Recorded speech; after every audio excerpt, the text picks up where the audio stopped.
الله الرحمن الرحیم. جناب د میر علي وزیر نیولی شوی دی، ډېر غټ وخت شي او بې ګناه نیولی دی، هېڅ ګناهګور نه دی، نه قتل کړی دی نه ظلم کړی دی، خو بې ګناه په سیاسي طریقه باندې دی په جیل کې پروت دی. د میر په سلم تاریخ په وړه کې د احتجاج دی د علي متعلق.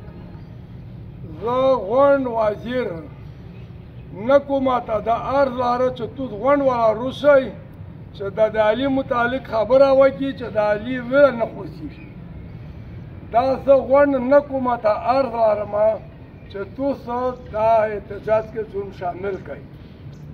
پان آباد ګرین جرګه د میر بډیای خان کې ساؤتھ اور نارتھ جنوبی او شمالي دا میر غونډ دا یایي دا چې میر په کوم ګرین جرګه کې اوس موجود ویلوړي په دا کې شمالي شته جنوبي هم شته، یعنی په 70,000 باندې جنوبي شمالي مشاهیر دي. دا میر غونډ دا یایي چې علي دا خلوشي، علي سره داسې نرجتای ظلم نشي. میر انصاف غواړي، انصاف. چیف آف سټاف دا میر دا یایي چې انصاف وکړه، وزیر اعظم ته دا یایي چې انصاف وکړه، کور کمانډر ته میر دا یایي چې انصاف وکړه، گورنر ته میر دا یایي چې دا انصاف داسې وشي. بې ګناه په جیل کې پروت دی، هېڅ ګناه نه دی کړی. دا د مهرباني وکړو چې دا د انصاف ترازو ورته علاقه شي، په انصاف دا دی خلوص شي.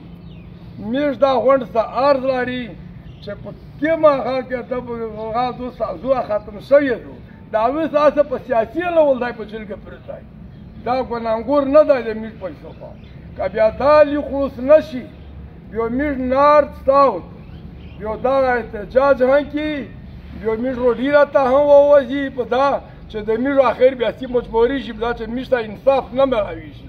چې انصاف میلاو شي بیا انشاءالله میر پاکستانیان یي، د پاکستان سره میر شانه په شانه جنګېږي. هم میر د پاکستان خلاف نه یي، نه د پاوس خلاف یي، نه د سول خلاف یي.